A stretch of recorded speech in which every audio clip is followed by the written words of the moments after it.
ಮಂದಾರವೇ ಈ ಮುನಿಸಲು ಒಂದು ಅಂದ ಇದೆ, ಮೌನಾನು ಬಂಗಾರವೇ.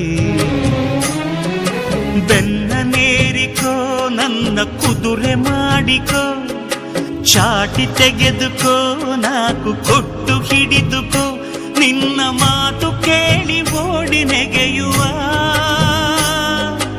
ಅಣ್ಣನ.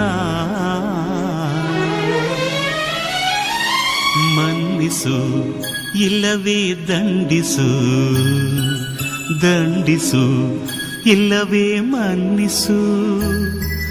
ತಂಗಿಯೇ ತಂಗಿಯೇ ನನ್ನ ಮುದ್ದು ತಂಗಿಯೇ.